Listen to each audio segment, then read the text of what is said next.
Good morning. It's Friday, February 12th, 2021. And I got some windshield time and I have much on my mind. It's all good.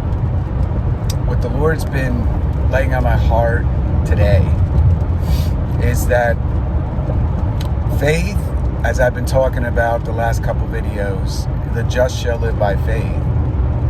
Faith is a gift. It's granted unto you. The Lord has set aside those that are His, 7,000 that have not bowed the knee to Baal. These are the ones that the Lord has reserved for Himself. They belong to Him. And when you consider your position today, spiritually, and before the Father's face, if you are one of those 7,000, obviously it's more than that, but in terms of the idea of being a remnant of God on the earth, what a privilege, what an honor to be part of that remnant. We all should just cherish and be thankful today. If you have faith, if you're awake, if you see, if you know God is on the move, if you feel His presence, if inside of you is this burning desire to see Him magnified and glorified and exalted in the earth, if you hate Satan and his schemes, if you're praying against his will and his desire upon the earth, if you're seeking the face of God with all your heart, you're special, you're unique. That is a gift. God has given you that gift called faith. Many people who have not even graced the inside of a so-called church have more faith, I see right now, than those who are inside of the four walls called church. And this is what the Lord is showing me. He's been showing this to me for many years. He told me, or led me, to understand that the church had to be rebuilt from the ground up. That it had to be rebuilt as in the days of Pentecost, where you had ragtag army built by God. That's what we have right now, a ragtag from all quarters of society, the rich, the poor, the middle class, the blue collar, the white collar, people that are part of government, military, small business, people that are teachers, coaches, people that are involved in big business, people that are involved in shipping and logistics. God has His people all over the earth, and they're coming out of their place of hiding because for so many years and even decades, we have been held in derision, or we've been scared to speak. And then something happened over the last 4 or 5 years when Donald Trump came into office. What he did is he gave us our voice. He showed us how to be. I don't know if you guys get this, but you don't understand. Forget the how he speaks versus how you speak. Put all that away. Donald Trump said what was on his mind, and he did not lie. Now, that was media said 30,000 lies. It's the absolute opposite. There's not one thing Donald Trump said in a tweet that turned out to be a lie. I dare you to prove me wrong. Right now, go to the 30,000 lies that have been listed about what Donald Trump said and show me a lie.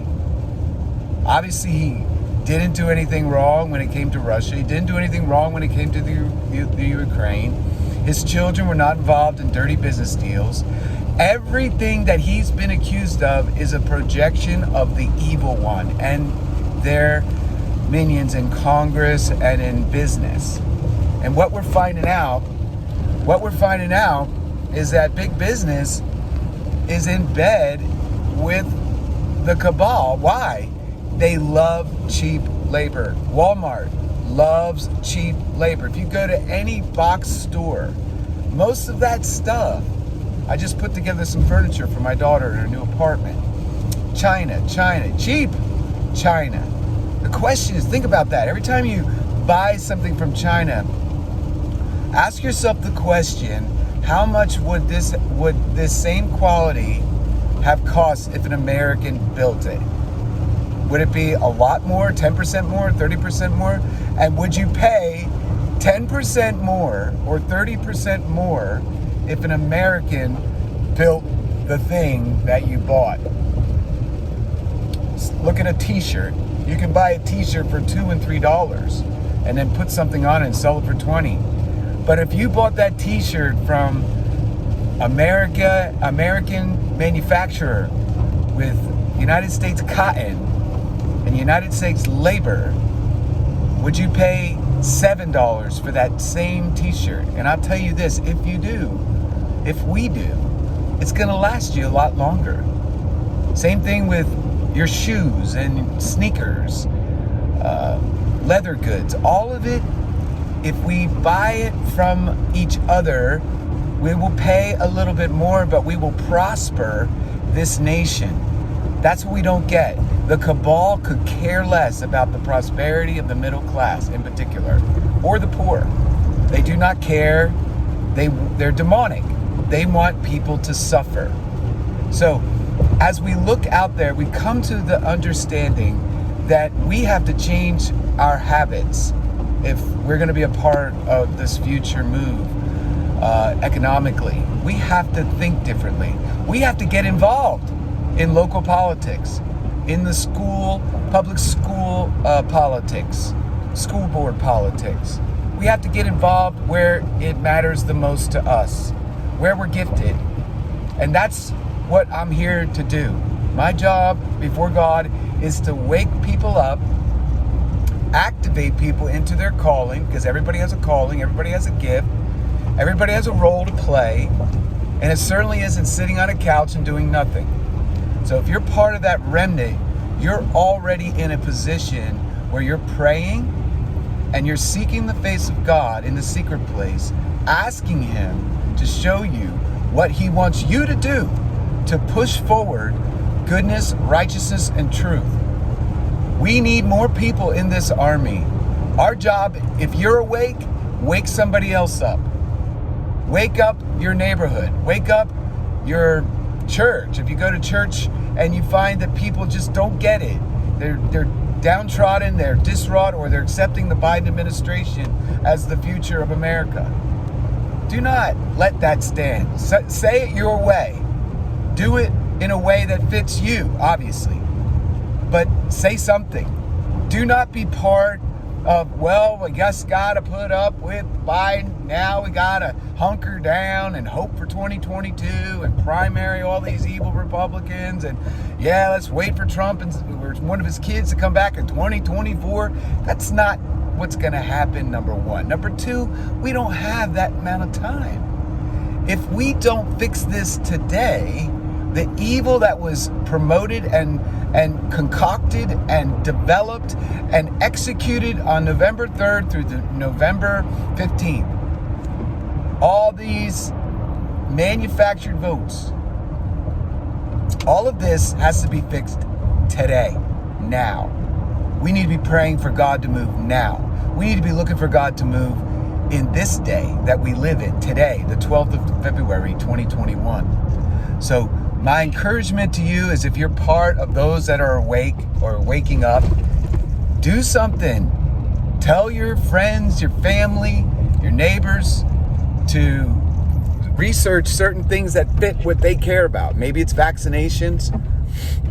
Maybe it's military action overseas, or things related to abortion. Whatever it is, find that common ground, find that place of agreement, and work around that. Saving the children is a wonderful thing. And I believe that's what is going to eventually bring this nation together. When our fellow Americans realize how many children have been abducted and stolen and used for horrible crimes and sold as slaves. This has been going on for a very, very long time. I'll just give you one example and then I'll check out.